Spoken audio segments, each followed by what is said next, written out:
Hey, what's up? Welcome back to an edition of the Mandatory Post-Fight Live Show. Remember, if you like the content, make sure to hit that like and subscribe button. Also, drop your comments. This is an interactive show, and later in the show, we will be getting to all of your comments. And remember, we're also on the audio side. So if you got a couple of minutes, leave a rate and review wherever you find your shows. And remember to follow us on our social media channels. We just witnessed history. And what I mean by that is we just witnessed history. This is something that, coming into this fight, the fight of the generation, we were going to find out who was the best. And I think we learned a lot tonight. Terence "Bud" Crawford defeats Canelo Alvarez by unanimous decision. Now, there are two scorecards I was not really sure about, but it's Vegas. 115-113 was way too close. That's not the fight that I was looking at. I did actually have it 116-112 for Crawford. But, I mean, some people had it wider. Bryan, while we were talking while the fight was going on, and you had this pretty wide in favor of Crawford. Slightly wider than the judges. I had it 117-111. So that would be 9 rounds 3 if you're scoring at home. So similar actually to the Dimitri Bivol fight, which we talked a little bit about ahead of this. Yeah, and that's kind of what we saw. We saw Terence "Bud" Crawford put on an absolute boxing clinic. This was a guy that moved up to 154 and then moved up 2 weight classes to fight Canelo Alvarez. And everybody was talking about, well, he's a smaller guy. Can he take the power of Canelo Alvarez? He did all of that and more. It didn't even seem like any of Canelo's shots were hurting a guy like Bud Crawford. And coming into this fight, coming into a lot of big fights that Bud has been in, the one knock on him has been, well, what's his resume like? You can never say that again. I don't think you can talk smack about Bud Crawford ever again. He has cemented his legacy. He is one of the greatest of all time. And if we're talking about this era, there's only one other guy that can really say something too. Alexander Usyk and Naoya Inoue, who's fighting in a few hours actually. So it's crazy, but those 3 are the greatest of all time. And Canelo is up there too. I mean, Canelo has had a great boxing career. I'm not saying that he couldn't be recognized as the GOAT as well, but there's been a lot of great Mexican fighters.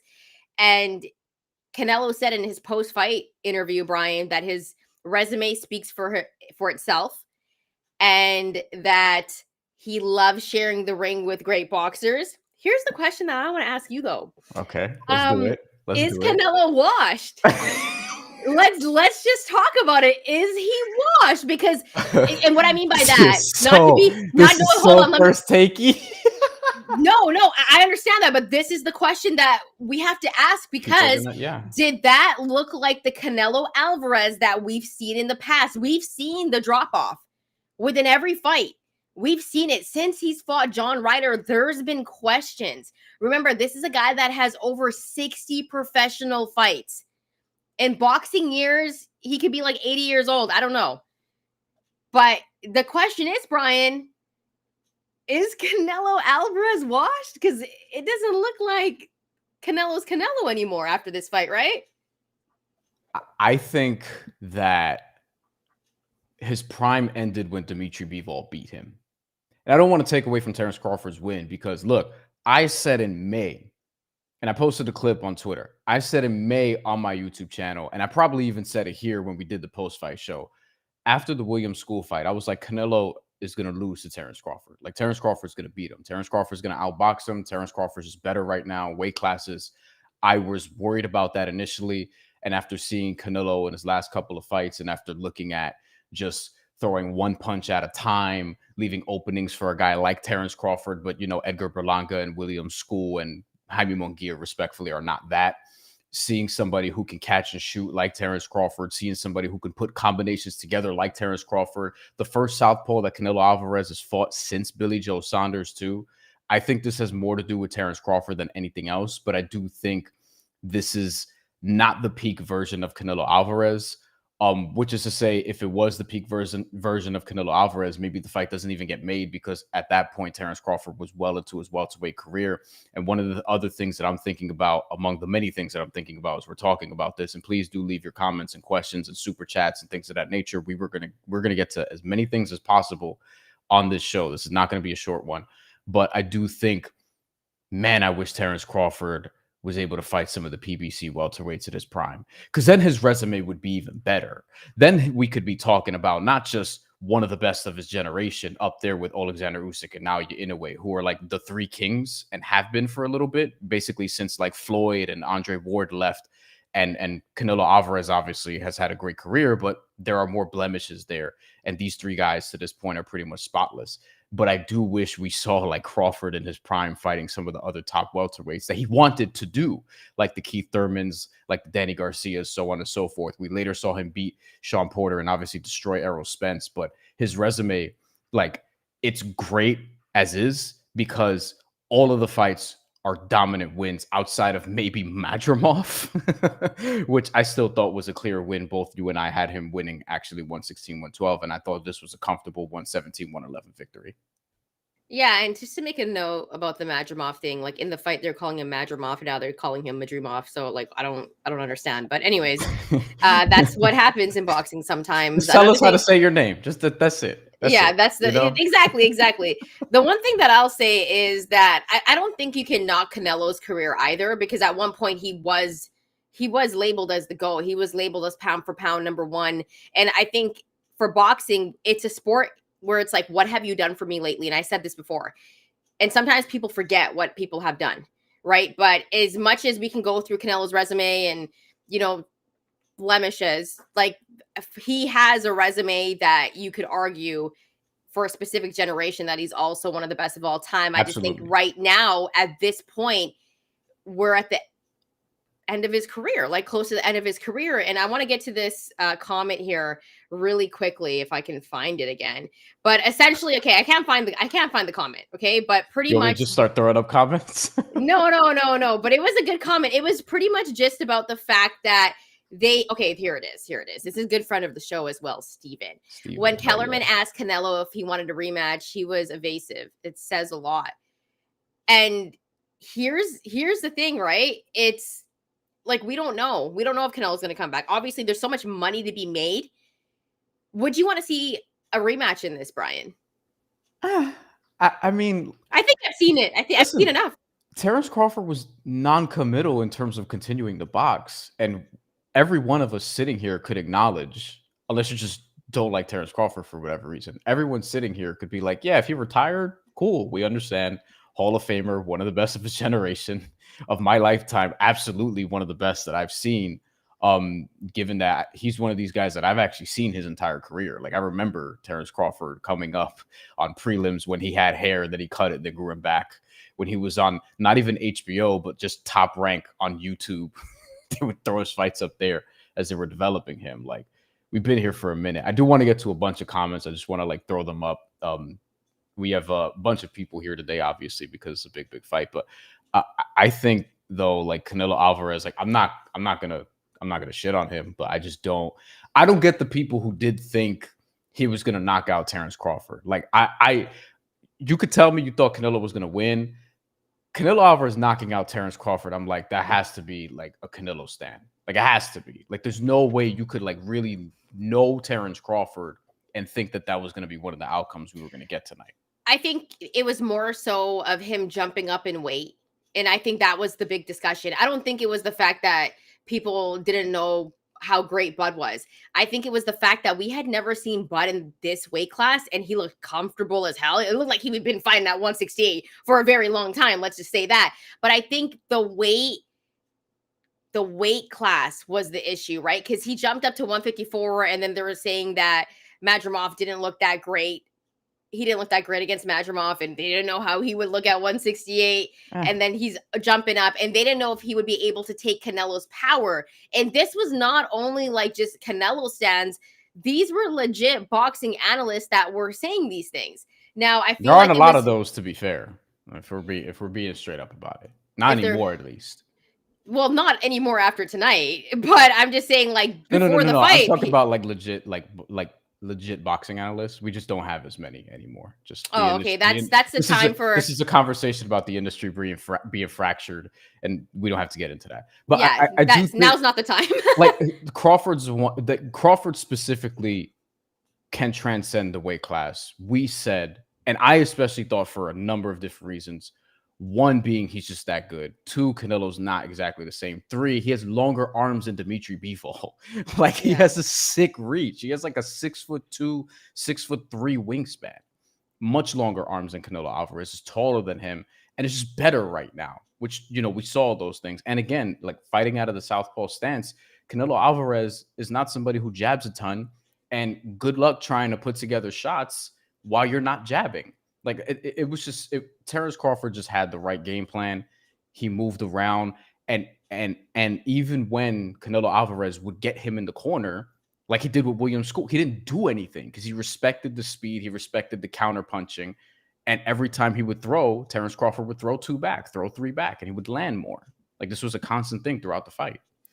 We got to get to one of our great friends of the show here, Day One, Jesus, Fake Nello. Now, Jesus has been saying this for quite some time. I'm not going that far. Listen, no, but Jesus has been saying this for quite some time. So we're going to put him up on the screen right here. He also said that masterclass performance by Terence Bud Crawford. I'll say this.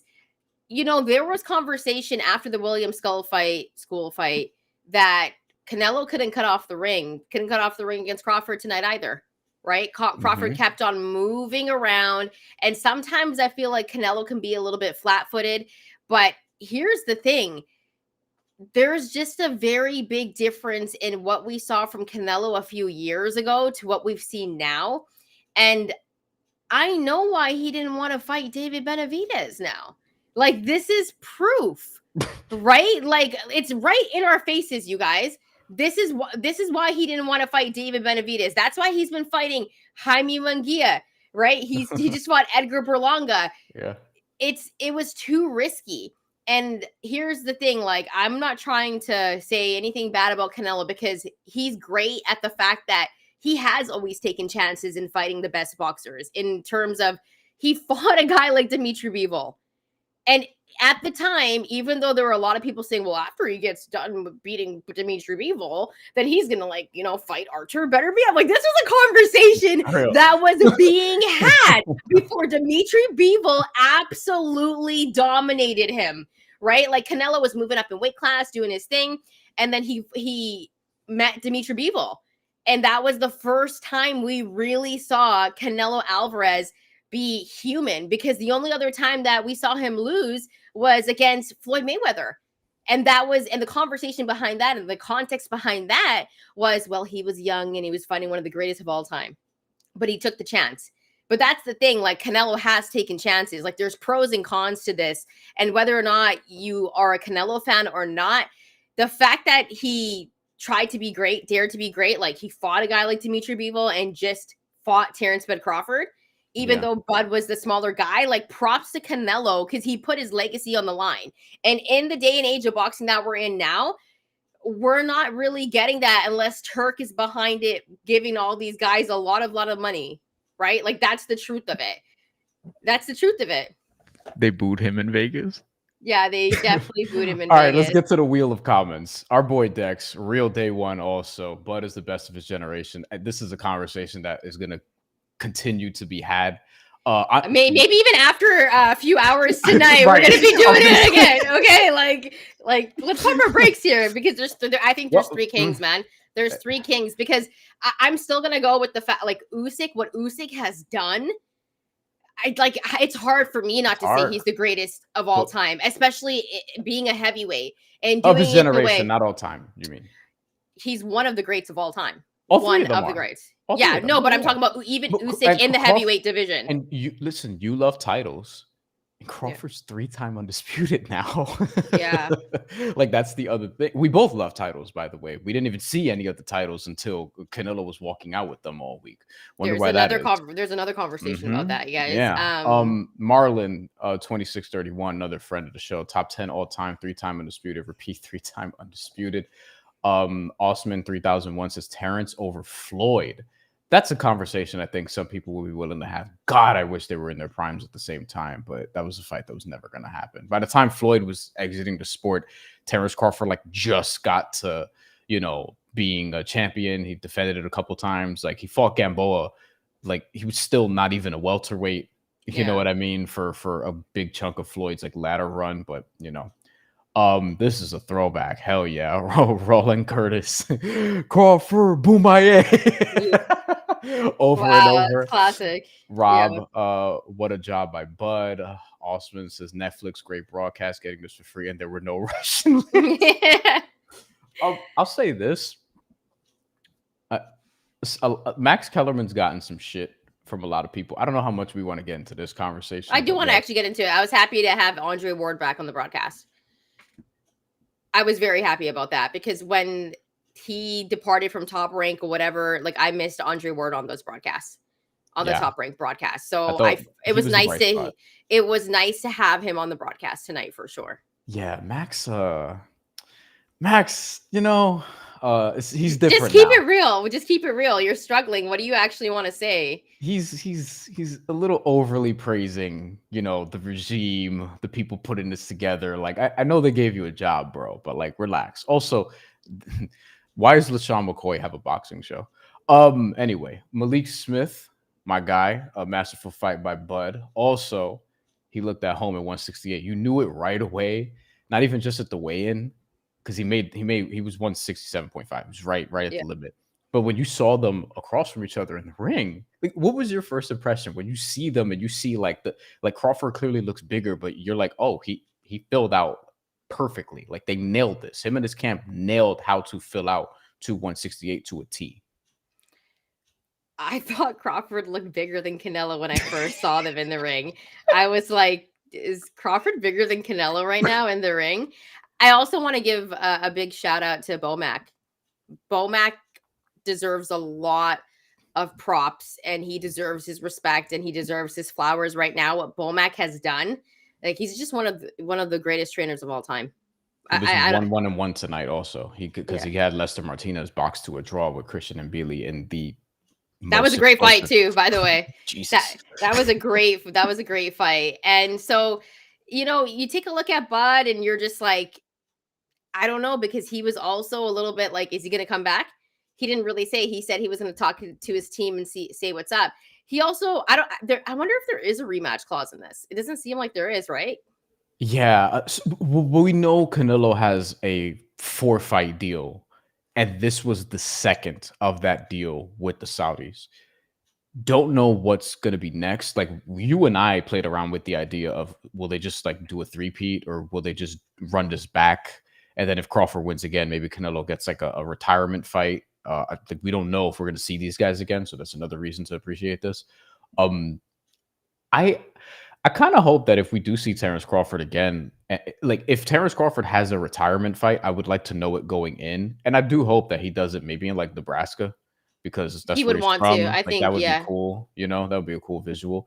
Osman 3001 again. 2 years ago, they were calling Crawford small at 147 against Spence. That is true. We saw how that I'm not going to lie. I think for me, that is still the most surprising fight that I have ever seen in my life, because Spence got dropped 4 times. And listen, there was more Spence supporters than Bud supporters.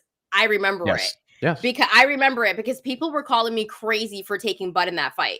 and people were rocking with Spence Heavy, buying those like big fish shirts. The Right, like they were doing this, yo. Like it's Spence, true. It's and true. so to me, like that was more surprising than Bud beating Canelo right now.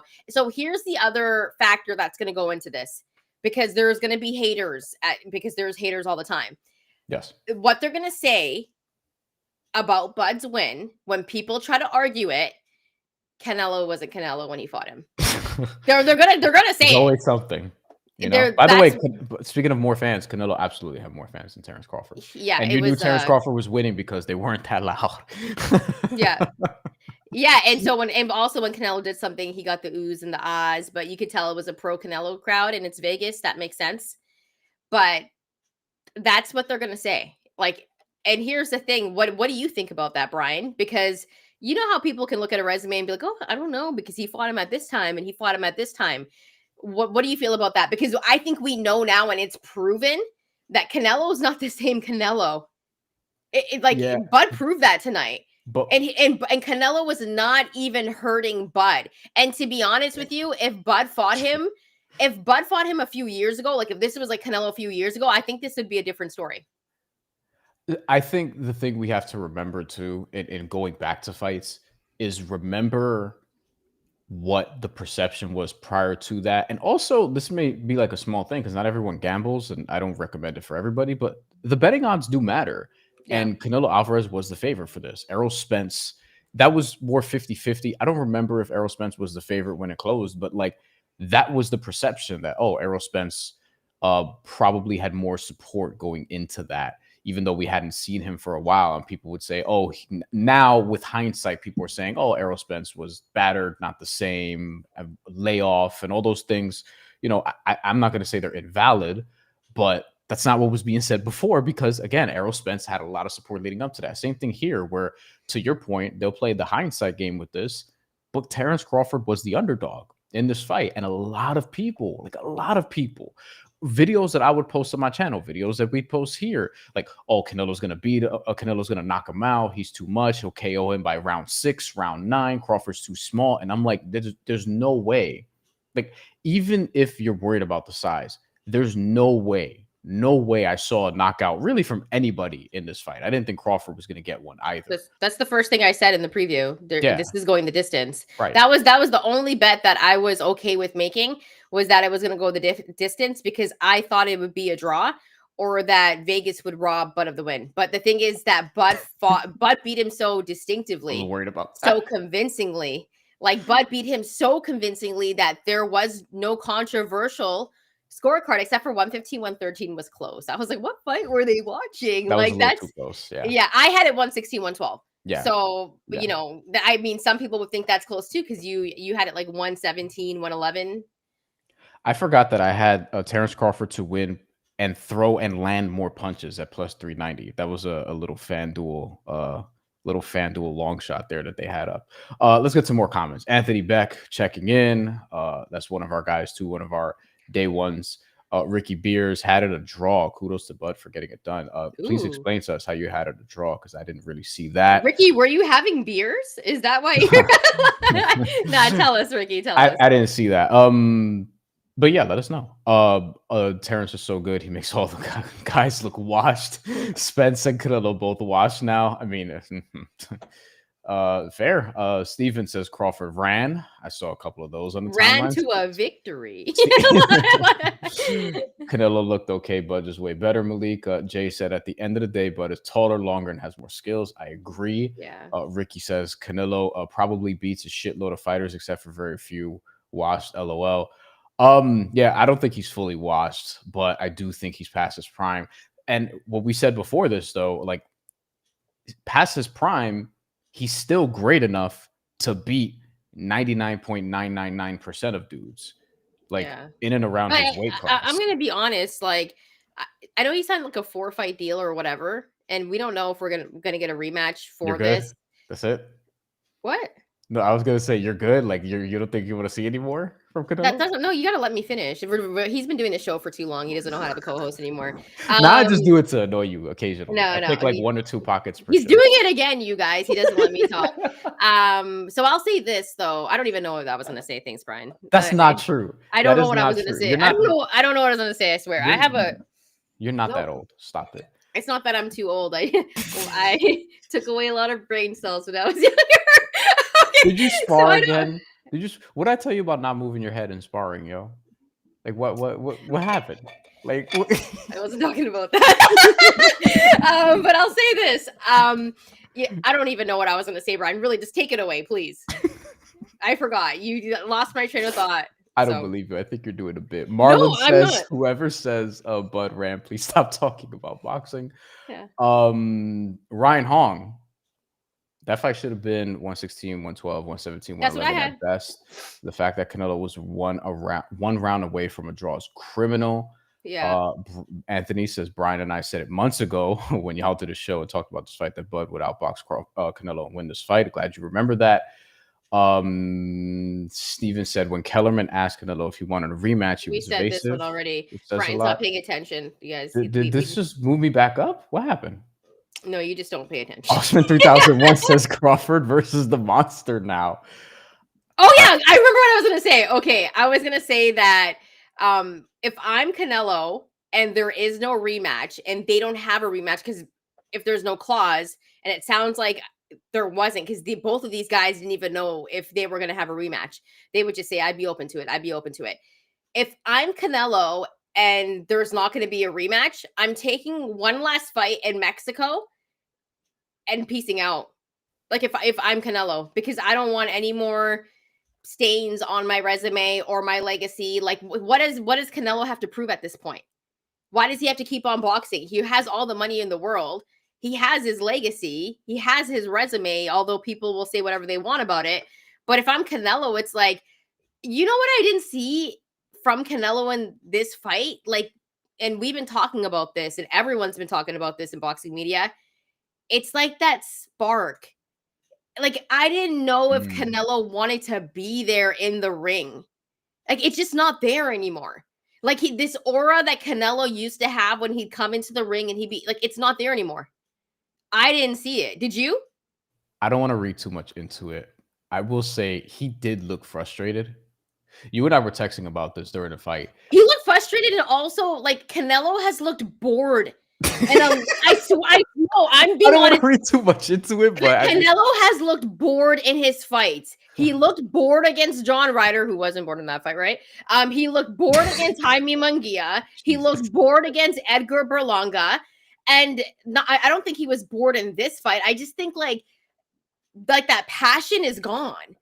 Like he's so lackadaisical. He's like, you know what I mean? Like he like even in the Netflix special, he's just like riding an ATV. He's like, sure, dude. Like I think that drive that was like with him for so long, I think it's gone now.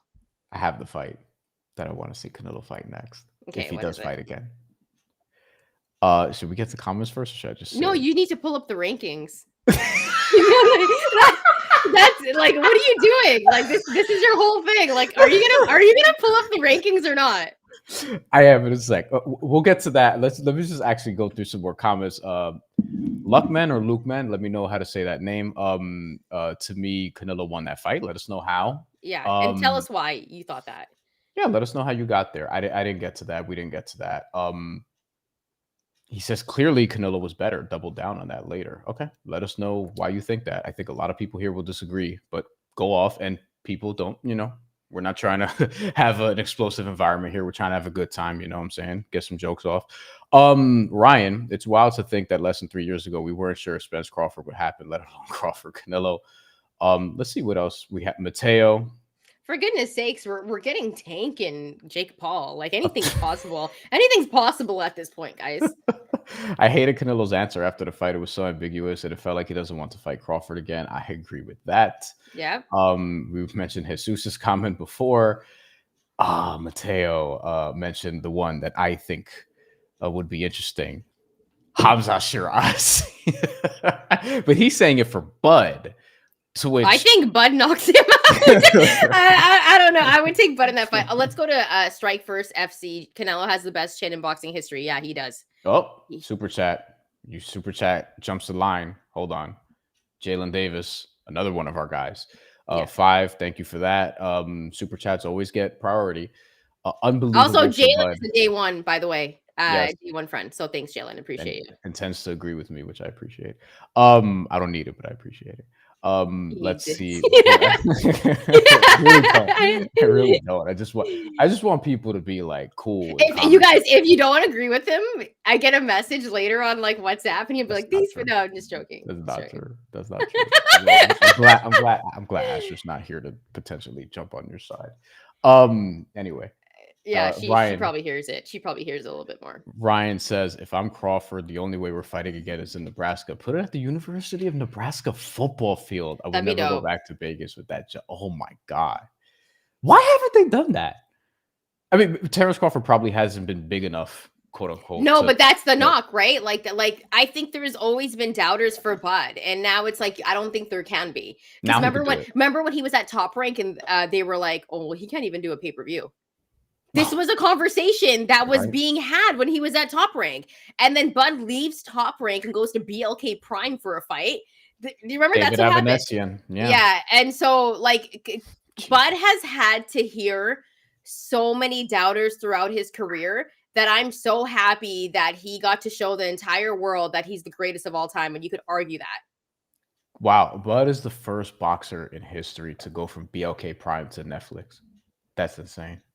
Yeah, he's also the first boxer to go from BLK Prime to one of the greatest of all time. Like, let's be serious. Who else was on BLK Prime? Broner. Was Wilder there? He was. This last fight, was it on that platform or was it somewhere else? I don't even know. Blair Cobbs, I think, might have been there. Undisputed in 3-way classes. It's crazy. Jesus' fake Canelo's a farce. Jesus has been coming for Canelo the entire time we've been doing the show, which is 2+ years. Yeah. Ryan says biggest snub in boxing history is not being able to see Mayweather versus Crawford. I mean, I don't know when we would have gotten it, because even when Crawford fought Postal in 2016, like Mayweather had retired at that point after the Andre Berto fight. He came back to beat McGregor. When did Crawford win? Like, when did he beat Jeff Horn? Let me see. He beat Jeff Horn in 2018. So yeah. Mayweather was done. Like, he beat Julius Ndongo around the time Crawford beat. Around the time Mayweather beat. I don't think we would ever get that. Like that's like saying like it's more of a hypothetical, I think, in Ryan's defense. Yeah, it's more like, oh my God, we didn't get to see LeBron and Jordan in the finals.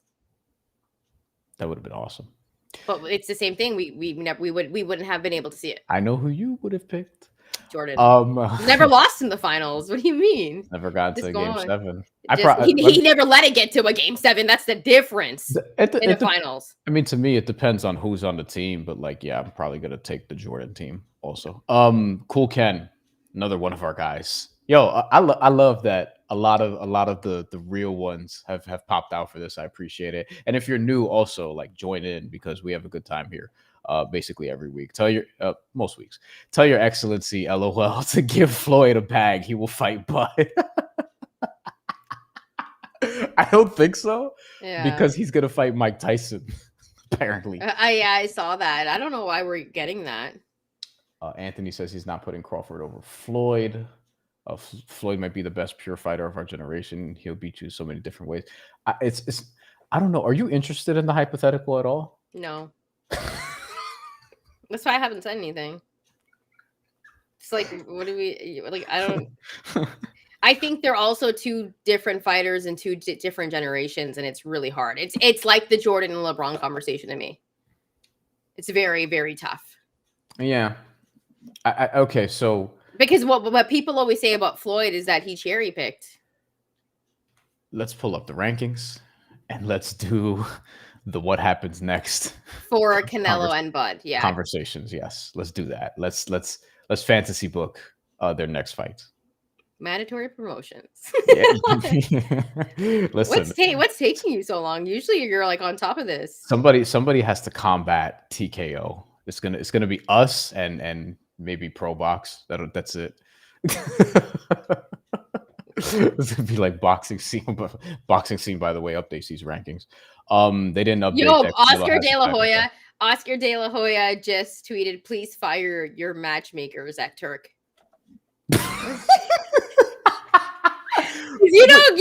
Canelo and Oscar got some beef. Here's my problem with Oscar though. My problem with Oscar is like I took it also as like he started to come out against Turk because of the Ali Act stuff, which he's in his right to do. But why would you work with him to begin with? Did you not think long term that they would be coming for you also? Like when they did Latino Night in Saudi Arabia, you didn't think they would come and try to put you out of business if you didn't want to work with them. So we don't know what the future. Why was that night in Saudi? Like it just Saudi? I'm sorry. That's like Saudi Arabia. I'm just messing everything up. Why was that night in Saudi though? It was terrible. There was no atmosphere. Good win for Arno Barbosa though. All right. That's fantasy book. So here we don't have the update. I'll refresh to see if they have it. I doubt it. The rankings are not going to be updated yet, but I'm saying even as far as having Crawford's name, but we know who won the fight. Pulling up the rankings here at super middleweight. If Terence Crawford fights again, because we'll start with the winner, I guess name, like maybe, do you have a top 3? Like who would you most want to see him fight next? Assuming it's not a Canelo rematch. Okay, this is kind of crazy, but I think if they don't do a rematch, I think Bud should retire too. I mean, what else is there left to do? Because it's like, I don't care to see him against Jaime Munguia. I don't care to see him against Charlo. I don't care to see him against Hamza Shiraz. I'm picking Bud every time. He doesn't need to fight any of these guys. The thing is, does he fight Christian Mbili? Jesus. Well, Mbili and Martinez should run that back, first of all. It was a very good fight. They should run that back, first of all. Should Bud move back down? Like, what happens here? So I thought about this. Like, I don't know what the fight is. The thing with Bud is like, from a just pure sport standpoint, you've done it all. You can retire. But he just beat Canelo. His name is as hot as it's ever been. He could do numbers at another stadium probably. Like there's another big bag, like an 8-figure bag to be had. And I wonder if, and he also has 7 kids. Like that's not nothing. This is the one right here. Osman 3001. Bud should fight Jake Paul. That's the one. Listen, the one right there. If I have 7 kids, I don't know if I'm going to retire, bro. Like childcare is very expensive. Very, very expensive, especially in this damn country. And this is probably going to be now Bud's going to make even more money. Yeah, that's more money than he ever has. And he doesn't look like he's slowing down even at 38 years old. Do you circle back to like Jamal Charlo? Okay, let's go. That was a beef before. Let's go look at 160 and 154.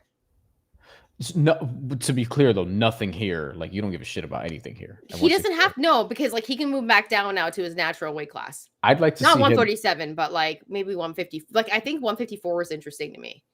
I'd like to see him knock out Shiraz in front of Turk for the visual. That'd be great. But let's go to 154. 154 is interesting. 154, dropping back. I don't know if he'll come all the way back down. But look, you can fight Virgil Ortiz.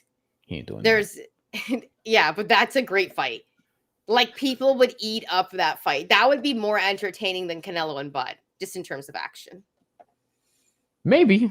Or maybe Virgil struggles to land on him and he'll throw more combinations, but maybe he can't really find his range. And he got dropped by Sergey Bohachuk twice, who couldn't beat Brandon Adams again today. Like, yeah, I don't know. Maybe.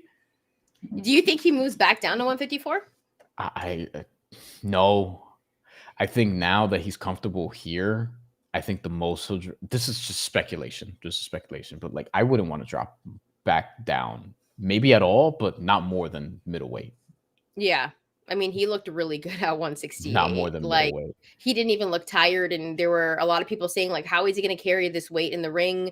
What is it going to do for him in terms of conditioning? Like no problems at all. Bud versus Boots is another, but I feel like that if that was going to happen, it would have already. But like I think it could happen. I guess. I think Virgil and Boots should fight for the right. Yeah. You know, but I the do thing want is, to see Virgil and Boots. Virgil still has to fight. He still has an interim title. He still has to get a title. He still has to fight Sebastian Fundora. He's been the interim champion for how long at this point? And Sebastian Fundora is going to fight Keith Thurman next, so that's not going to happen anytime soon. And Virgil Ortiz is going to fight Erickson Lubin, which that's a good fight. We think he's going to win that fight. We think he's going to win that fight. You know, it's a tough fight, but he should win that fight. He should. But. Marlon 2631, which by the way, great friend of the show. Imagine Bud goes to 160 and becomes undisputed again. He could. Let's look at 160. Yeah. Oh God. Oh yeah. I mean, if he wants to, it's just, you know, he's gonna be 38 this month. And if you're still just gonna fight once a year, he hasn't fought twice in a year since 2019. Man, there were so many things that they were saying that Bud was gonna struggle with, like the inactivity. Like this, it's not an issue for him. Like, not only is he crazy enough to do anything, like he's the best. Steven says this, and this I agree with Steven. Let's be honest, he's retiring. He's 38. What else is there to accomplish? This is my feelings for Bud. It's like if you're not going to rematch Canelo again, and it's like I don't know if people even want that rematch. I think those two judges that scored at 115, 113 do, but like. None of these fights are interesting to me. Like that are like, oh my God, I have to see this. Ryan, how is Lara still a champion?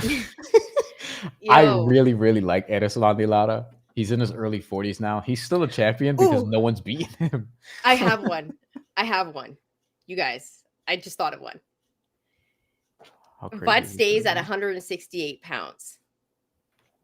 David Benavidez moves down.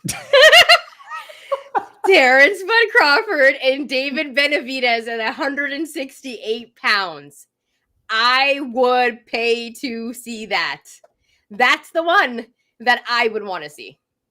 I think Crawford's crazy enough to do it. I think Crawford would be like, you don't even move down. I'll move up. Right. Like he's that crazy to do that. But that's the only fight I think I'd be interested in. And remember, like David Benavidez wanted to fight Canelo. David Benavidez shouldn't even care to fight Canelo at this point. He should want Bud at this point. Would David Benavidez at this point be the betting favorite now against Canelo Alvarez? Yes. Like at this point, he would. He wouldn't have 2 years ago. We would have bet on him, but he wouldn't have 2 years ago. But here's the flip around on that, right? Mm-hmm. If Canelo takes that fight now, which I don't think is a good idea, but if he was to take that fight now, this is all hypothetical, and then he was to beat David Benavidez, that's the only way Canelo would be able to like earn that type of like aura back. I don't think he does it though. But if I'm David Benavidez, I don't even look at Canelo anymore. I just take a look at Bud, and he's the guy that I want to fight. That's the only fight I care about. Brian, are there any fights that you care about at 160 or 168? Or do you like this matchmaking that I just did? I'm intrigued by him and Dave Benavidez. I'm just, if I'm Bud, I'm like, that's a great fight, yo. That's a great fight. The thing that's interesting with Benavidez is that like he's not just a light heavyweight. Like you've seen him walk around, like he looks like he'd be walking around at 200. Yeah. So, and unlike Canelo Alvarez, he puts together combinations. That might be. I wonder if that's too much size, but I don't know if that's going to be like a real discussion. But Bud could do whatever he wants. I mean, if he runs back Canelo, he could make a shit ton of money, and he knows he could beat him already. Dude, if he has a fight with David Benavidez, he'll make a lot of money too. David Benavidez fights. David Benavidez is a draw, dude.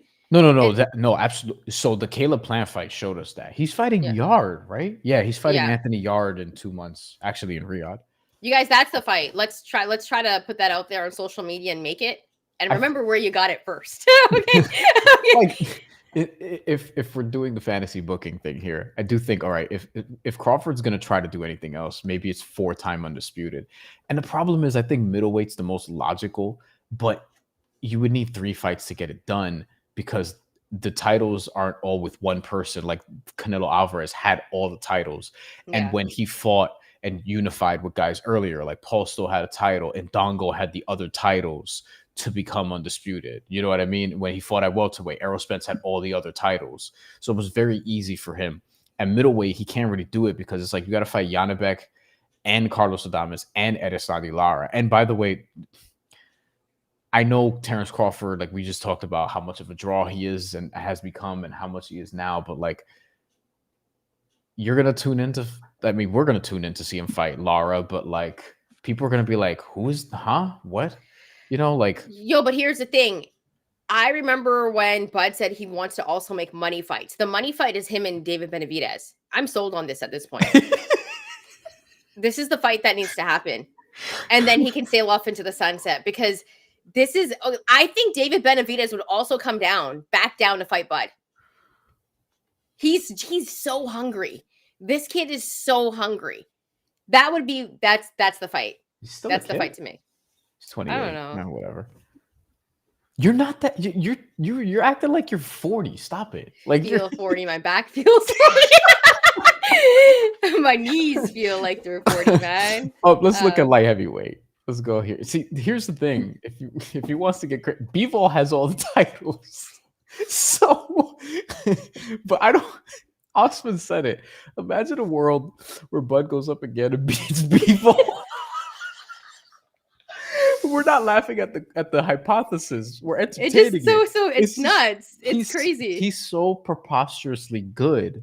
Yeah. That even against Bivol, who by the way is maybe consensus pound for pound number 4. Yeah. Like you have to entertain it, but I don't know. I don't know. I just don't know. Oh my god, that'd be nuts. I'm thinking, I'm like, Benavidez, Bivol, like, because 168, it's just what Canelo had all the titles, and it's like, I love Osles Iglesias. I think he's the boogeyman at 168. Terence Crawford's not gonna fight him. That's not the money fight that he, like, if we're talking about money fights, that's not it. And I think Bud wants the money fights. Yeah. Bud wants the money fights at this point in his career, because he never used to get the money fights before, right? This is something Bud has done after he's left Top Rank. Like, he's took control of his own career, and although we're not seeing him twice a year, every time he steps into the ring, we're like, okay, he's the GOAT every time. And so, listen, it's, for me, it would be cool. Like, of course, like Dimitri Bivol is Dimitri Bivol, but I think the more exciting fight would be David Benavidez and Crawford. Because here's the thing, as much as we love Bivol and Better BF, like we were like freaking out, oh my god, and we're getting the rematch. Like, it was quiet, like in North America about it, Brian. You know that. Like, there wasn't a lot of hoopla about it, and there wasn't, and it was weird to me, because it's like we're seeing two of the greatest have a rematch. Like, those two fights were great. Those two fights were amazing. I love those fights with Bivol and Beterbiev. Some controversy in that first one. I want to see Bivol and Benavidez. I want to see Beterbiev and Dimitri Bivol again. I want the trilogy fight at some point. I want Beterbiev's fighting someone else coming up. Who's he fighting? Yeah, because didn't Bivol say he was gonna just like take some time? He had an injury. Okay. Dion Nicholson. He's gonna fight Dion Nicholson next. Beterbiev is on the same card as on the same card as Benavidez. Artur Beterbiev is gonna fight. God, that's a tongue twister. He's gonna fight Nicholson. Look, he can crack, but yeah, good luck. B. Hayes says Bud can beat Shiraz 100%.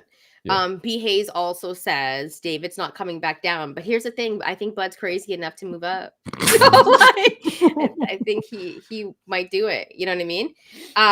Yeah, Steven. Steven, I was actually talking about this with somebody. What stem cell fetus is Mario Lopez injecting? The guy is a vampire. He looks exactly the same from the 90s. Hollywood. It's crazy. Doesn't he have a boxing podcast? Yeah, he does.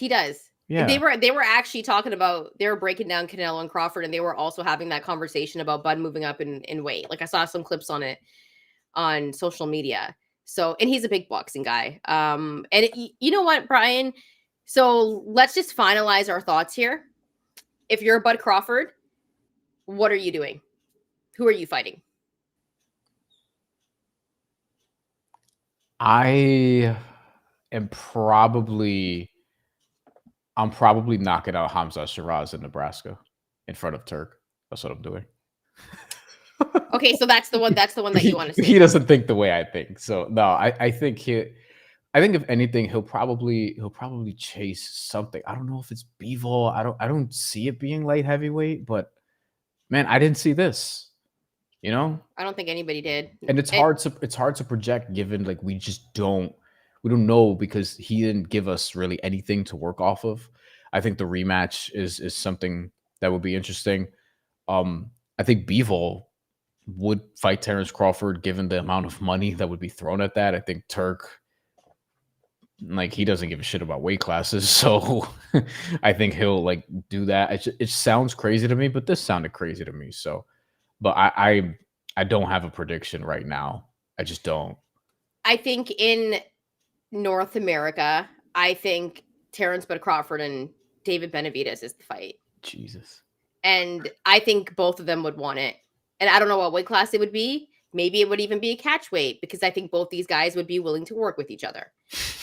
Because both of these guys have the drive. Both of these guys are super passionate. And we know that David Benavidez really wanted that Canelo fight. At this point, if I'm David Benavidez, I'm like laughing.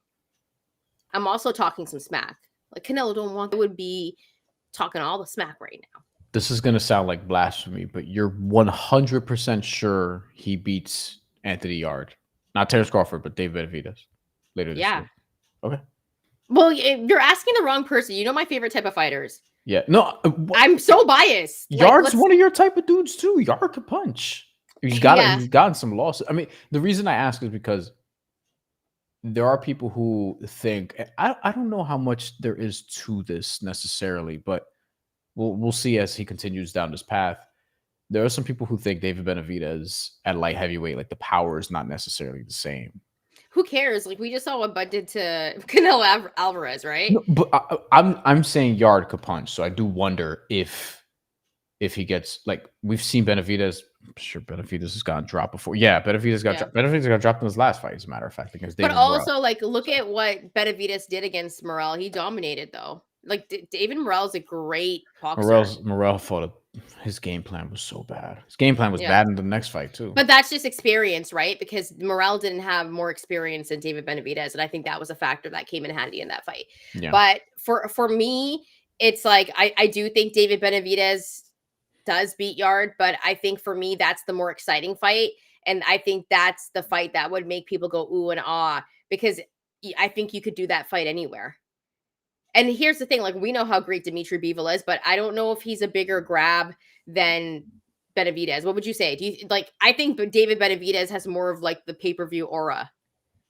I could be wrong. Then Bivol. Yes.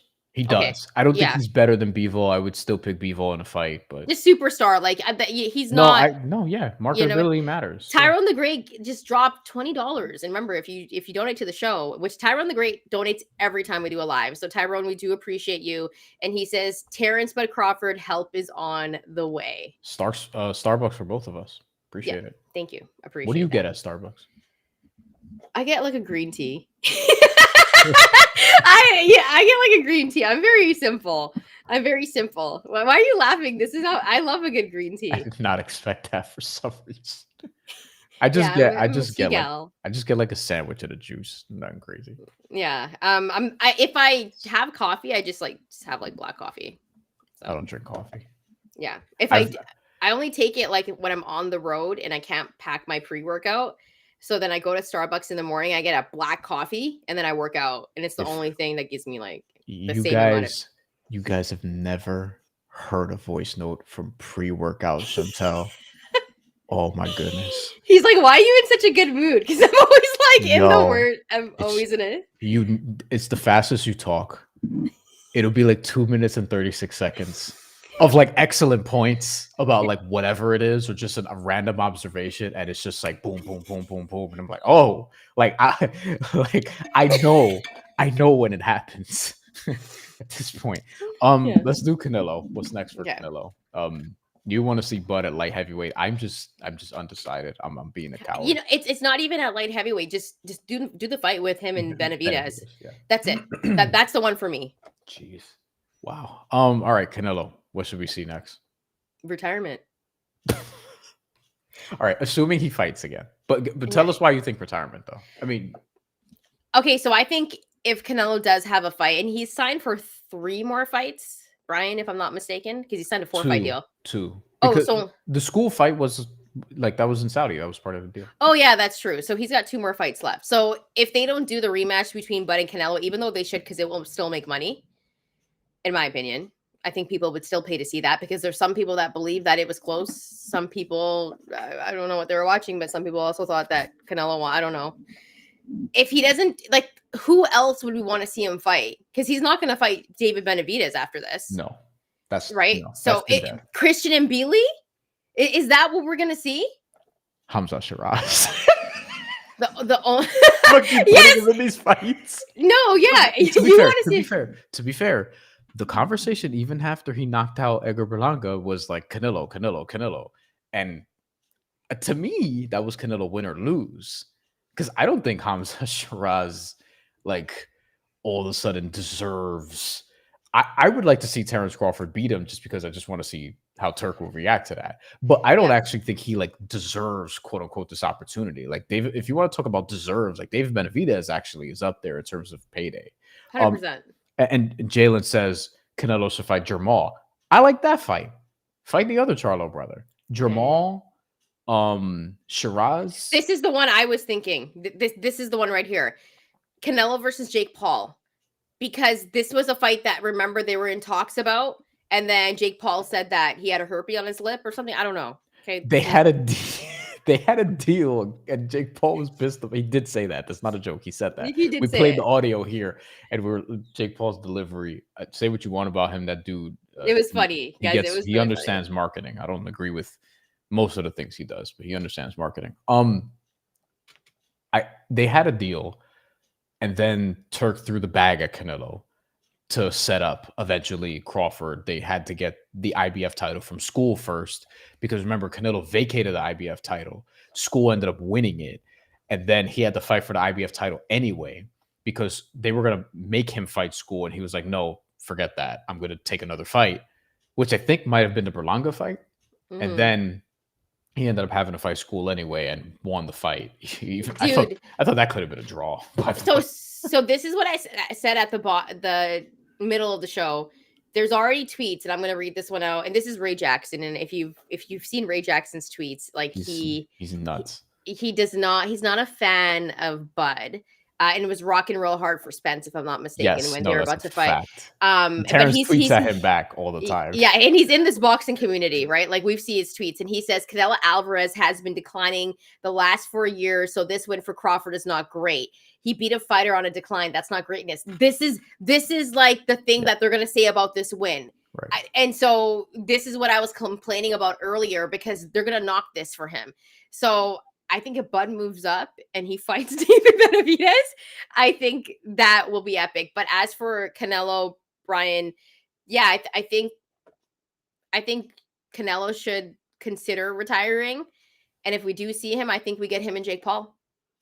And if Jake Paul gets Tank in the ring and he gets Canelo in the ring, then Jake Paul, you can label him as maybe close to like a social media marketing genius. No, he's probably that already. He's one of the biggest draws in boxing. He is. Like, this is crazy, dude. So stupid. But also he's also very intelligent. Like, the way he's growing women's boxing. Like, as much as we knock Jake Paul, man, he's done some great things for the sport. But if you can get Canelo in the ring too, Canelo, honestly. So if Canelo fights him and then retires, he would be at 69 career fights. I do think logically, though, completely logically, Jake Paul makes to sail off in the sunset. You could argue the most sense. You could argue that, because Canelo has nothing on the list of athletes in sports who are older, who have nothing left to prove. Yeah, both of these guys are very high on the list, but Canelo's really high on that list because he's been and was that dude for a very long time. Like, we were watching him on HBO in like 2010 as an up and comer, and he was fighting in championship fights in the early 2010s. He beat Miguel Cotto 10 years ago. Yeah. Like, this guy's been doing this big fight after big fight after big fight for a long time, even if we can quibble with how he's handled the latter portion, the post Dimitri Bivol Caleb Plant portion of his career in terms of, fighting John Ryder and not fighting Benavidez or whatever. But he's done it all, legitimately done it all. Jake Paul does make logical sense because it'll be a shit ton of money. Jake Paul's bigger, but we all know Jake Paul's bigger, and also like if there's a growing amount of people who think Canelo's washed, and if Jake Paul doesn't look like total shit against a tank fight, which he might, we don't even know how that's going to go, and it's an exhibition. Like that is actually like pretty interesting, and I still think Canelo Alvarez is like, if he's going to take this seriously, like he'll destroy him, but he'll get a lot of money for that. Yeah, I know he's going to make more money for that fight than I think he'd make for any fight. I'll say this, though. That's true. I think he should retire. Also, worth noting, he's not going to fight Jake Paul if he's doing a deal. Like, they're not going to let him fight Jake Paul. No. This would be like an MVP promotion because, like, Turk and Jake don't get along. He'd have to get out of the deal. That's the thing. So I don't even know if he could do that legally. No, so here's the thing. So if there are 2 fights left, they'll probably give us a rematch. Like, let's just be serious here. I think there will be a rematch. But here's the thing, is that Bud likes to fight once a year. Canelo always fights in May and September. So we should be seeing Canelo back in May. Are they going to have the rematch then? Are we going to see Bud like twice within a span of less than 12 months? I don't know. But Canelo likes to fight in May and September. So it's like, if the rematch doesn't happen, maybe he does fight a guy like Shiraz. I know, I'm being honest. Maybe he does. No, you're right. And then he drops Shiraz, knocks him out. I don't know, like beats him. But here's the thing: like, if he doesn't beat Shiraz, then what are we saying? Crawford versus Shiraz in September of next year. Yeah, that's kind of what it is. And we keep mentioning Shiraz because they're behind him. Like, I don't know if y'all saw this. He could just fight Christian Mbili, dude. If they don't have that rematch, he said he was going to fight Christian Mbili, and so I think there's a chance that that could still happen. Turkey said February for Canelo and Saudi. Osman 3001 says February. I mean, look, when you sign a deal, what did he call him? A Ring Magazine employee? Jake Paul called him. Canelo Alvarez. Look. Who they're behind matters, and we saw this on this card. As a matter of fact, should I just pull up the card? Let's do this. Sure. Let's pull this up on the screen because we have a couple other things to talk about before we get out of here. Please keep leaving your comments. They've been honestly, y'all have been bringing it. This has been great, as great as we expected, honestly, and then some. This is a great comment. I got it with this comment up. Ryan Shepard says February he loses to Crawford. And he goes from fighting on Mexican Independence Day to Black History Month. That's a great joke. I love that. Thank you for that, Ryan. Really good. Hopefully that hits everyone the same way. It hit us. It hit us that way. Some people might get mad about it, but whatever. Yeah, it's just, I just want the truth is Brandon Adams deserves that 100K. Yeah, I mean that was Paulie Malignaggi said that's like the upset of the year for him. And Bohachuk, to be fair, was ranked top 3 by top 5 rather by 3 of the 4 sanctioning bodies, and was like number 2 by I think the WBC. He was number 1, and then Boots moved up, but Boots is gonna Anyway, so looking at this card, right? This is not the actual order because they have Bohachuk versus Adams here because again, BoxRank does this on an analytical basis. But the reason why I'm bringing this up is because this dude right here, Muhammad Alakel, fought on the main card rather. It was the first fight that we saw. And we saw Callum Walsh in the co-feature, even though all of us here, or at least most of us here, know Christian Mbili and Lester Martinez should have been the co-main event. Before actually watching the fight, we all knew going in that should have been the case, not Callum Walsh and Fernando Vargas Jr. with respect to them. And we all knew that Sergey Bohachuk against Brandon Adams should have been on the main card, probably should have been the opener, and was the last fight on YouTube before the card started late. And if I may rant about this card for a second, because Go ahead. I texted you. It's been an hour. I haven't done it yet. This bullshit about Muhammad Alakel fighting on the main card. I understand. By the way, his Saudi trunks look phenomenal. The green shade, great. With the flag and everything, repping for his people. I get it. That being said, that dude should not have been fighting on the main card, and it's not because he's not good. He's 5-0 with one knockout, and you're putting him in a 10-round fight to open up this main card to a bunch of casual fans who are here on Netflix who don't really watch boxing like that, just because you want to expose him to the world, and he didn't look great. He never fought more than 6 rounds before this. He's also like 21 years old. Why are you putting him in this position? Fighting a 10-rounder, and there are other people who are deserving of this. That's one. Two, Callum Walsh is the co-feature. I mean, were you overly impressed by Callum Walsh today? Nope. Callum Walsh has been fighting on UFC Fight Pass for a couple of years now on like Tom Loeffler cards. Tom Loeffler, who promoted Triple G back in the day. Tom Loeffler, who has cards in California, who has cards in occasionally here at the MSG Theater. Callum Walsh has been main eventing some of those. Bohachuk also, by the way, leading up to the Virgil Ortiz fight, for example. And Callum Walsh is like their guy. They have Crawford, they have Canelo Alvarez, they have all these dudes, but these are established stars. Callum Walsh is someone that they're invested in his development. Like, that's Dana's guy. That's Turk's guy. That's one of their guys. Like TKO, Zuffa, they're trying to get behind Callum Walsh, like really get behind him. So they forced him into this co-main event against Fernando Vargas Jr. And he didn't look that good against him, I don't think.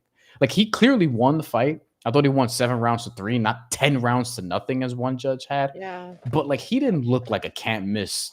Like, oh, this is definitively, you know, who should be in this spot at all, especially following up Christian Mbili and Lester Martinez. I didn't see that at all. And I think Callum Walsh is good, but I don't know if he's like an A-level prospect. You know what I mean? He's 24. We'll see. He's older than Xander Zayas, who's in the same weight class. Xander Zayas gets a lot of shit for underperforming. So we should be, you know, equal here when somebody gets a spotlight that they don't deserve. And he's would he be 15-0 now? Yeah, Callum Walsh would be 15-0 now. I don't think he beats Xander Zayas, and I don't think he beats Virgil Ortiz. I don't even know if he beats Sebastian Fundora. He doesn't yet. And he has to develop more. But here's the thing, too. He's already number 4 in the IBF rankings. He's already number 5 in the WBC rankings. We'll see how much that's going to matter because these people... I don't even think he beats Jesus Ramos. He's moving up to middleweight now, and he should because he's a big dude. But I would agree with that. Like, I think Walsh he's good, but like, man, if Vargas had better footwork and was able to set up those body shots that were landing a little bit more, like he was kind of sloppy with his footwork and not really like comfortable at any range. He couldn't get inside and move his head enough to create different angles. Like, there were things he could have done, but Callum Walsh is also big for the weight class. But yeah, I'm not going to just be overly rough on him, but like they're putting their fingerprints all over this in a way that I think is a little bit different. And I think Christian Mbili, Lester Martinez being a draw, by the way, is fine. But yeah, I was okay with that. They started this card. The main card started like well after 9 o'clock because even though they had 3 first-round knockouts on the undercard, was it 3 first-round knockouts or was it 2?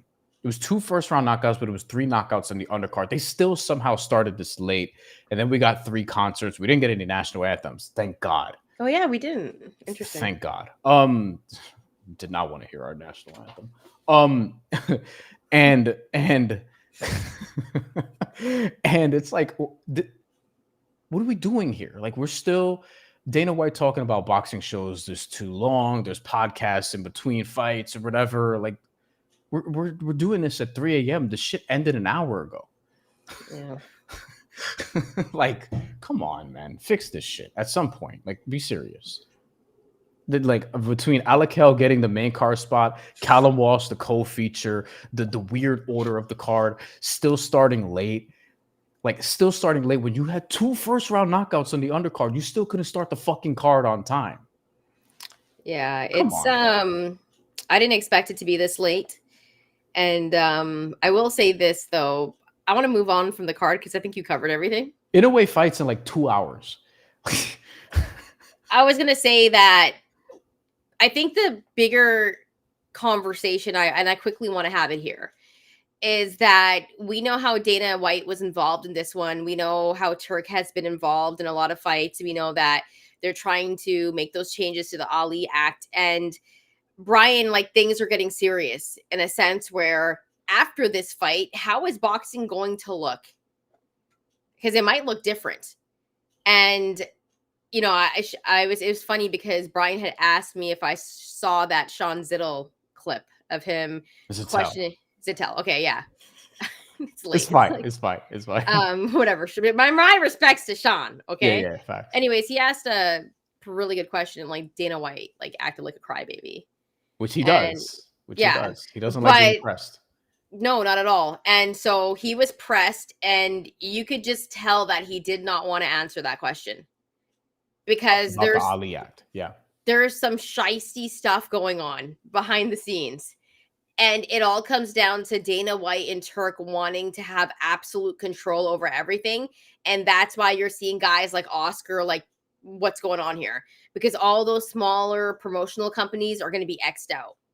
They're going to have full control of the sport. And I don't think that's necessarily a good thing. And this is happening before our eyes. This is like a serious thing. Not only that, guys, but some of your favorite boxing reporters and people that you love that cover the sport, well, guess what? They're also being X'd out if they go against a guy like Turk, if they're going against a guy like Dana White, right, Bryan? Because some people were denied a press pass. Eric Raskin, who I worked with a little bit at Action Network while he was there and used to do a pod with Showtime, who's with Boxing Scene now, denied credentials, did a story about this on Boxing Scene, which is really, really good. Actually, you guys should check this out. I highly recommend it. And I might ask Eric to come up here and we talk about some of this stuff because I can get Eric. He's cool as shit. Lance Pugmire also, who's been a boxing journal for a minute, who's at Boxing Scene as well, got denied credentials. They suspect, based on their reporting, that it might not be coming from TKO. This might be like a turkey call or somebody like in that avenue, because Boxing Scene and Ring Magazine, Turk and them, like, they've had some beef because they cover, Boxing Scene does, they cover the sport like it's supposed to be covered. You know, they don't just do it's not propaganda. It's not propaganda because what you're seeing from Ring Magazine is a lot of propaganda of how they want to. They don't do what Max Kellerman is doing now, for example. And I hate to say it because we like Max a lot, but Max Kellerman's different now. You know what I mean? Like, he's overly complimentary, you know, to what's going on there. Did he call him His Excellency? Did he say that? He said some weird shit at the presser. Like, he say something like, I heard he said this. I didn't actually, because I was not gonna watch like that entire fucking press conference. But somebody said that he was like, if Turkey wasn't alive, this wouldn't be happening. So we should be grateful for that. I don't know if he actually said that, but somebody correct me if I'm wrong or verify. Max Kellerman said that, or something along the lines of that. Apparently. But I need to check. So don't quote me directly. I hope not, but I didn't like the way he sounded on the broadcast. But that's neither here nor there. Regardless. And I don't like that he's doing the show with Mike Coppinger or LaShawn McCoy. That just feels weird. I think people want Max Kellerman to do a show similar to Ariel Helwani, where he's hosting the show. He has fighters on. He covers the sport. And you don't need, like, he can have Coppinger on as a guest and Shady McCoy, who's just randomly here. I don't know what Shady McCoy could be fucking Emmanuel Stewart. I don't know how much he knows about boxing. I have no idea. Jalen Davis said this. He said, Max Kellerman broke my heart. Integrity has gone out the window. Yikes. What did Luke Thomas say? Luke Thomas had a great tweet about essentially this. Guys, what we're seeing right now in boxing, the sport is about to change and people are going to be taking sides. It's literally what it is. And there's like happened in wrestling happens. It's happening in the world, honestly. And if you want the sport to be covered fairly and properly and with integrity, then you should be allowing journalists who do have cachet, that are legitimate, to be able to get a press pass to cover these events. And when you start denying those legitimate journalists who have worked their butts off to cover this sport and cover it fairly and to tell true stories, and you're denying them of that access, then you're taking away from the sport. It doesn't make any sense. Luke Thomas tweeted during during the fight. It's a shame Max Kellerman chilled insanely hard this week for Turkey and TKO, but he's a damn good boxing commentator. And Luke is going to keep it real. He's one of my favorites. Osman 3001 says keep Dana White out at all costs. I think it's a little too late for that at this point. So we'll see. I mean, look, it's not even just the performance bonuses. It's like you cover fighters, you talk to fighters, you get to know their coaches, their trainers. Like these people, by and large, like we talk about the top 1% of guys all the time, like the Canelos, the Crawfords. But a lot of these people ain't rich at all. You know what I mean? And you've seen already, like you've seen their cards diminish in quality already a little bit. They're not going to be as stacked. The one in November is like that has some shit on it, but over time, we're going to see what this does to the product. So this was their first real event for like that TKO Zuffa conglomerate in this sort of way, with Dana White and Turk there on the same night of a UFC card, by the way. So score one for the boxing over UFC people, I guess. So this is something to monitor. We're not going to ignore it because we don't do that over here. But a lot of boxing content creators and even some reporters do and will, because they want to be close to the action. You know what I mean? For a lot of people, doing media is about just getting close to the action and being friends with the people who run things.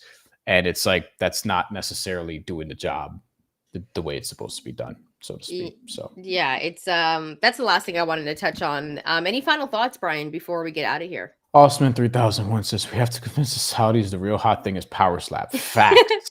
Facts. Honestly, like, why invest into that? So we'll see what happens. But like, support independent boxing media, real independent boxing media. There's going to be some other cards coming up that we'll talk about. Like Najee Lopez has a Pro Box TV card, fight on Pro Box TV that I'm excited about. We'll probably talk more about Pro Box TV cards, and we're going to work on. I'm not going to say we're working on, because we just kind of like talked about it a little bit, but we'll probably have some guests, and we might have a couple from the media space before the end of the year to talk about some of this stuff as well, because it's not going away. It's going to be here, but we all love this sport, even though it pisses us off basically all the time. And we want to make sure that we have a good product for you guys on this sport, and that Shantelle and I enjoy, which we enjoy now, honestly, probably more than we ever have. Like, y'all are making this a great thing. We feel like it's a legit show, a legit product, and we want to keep building it, get sponsored and all those different things. So we feel like the show has made some progress as well to end this on a happy note.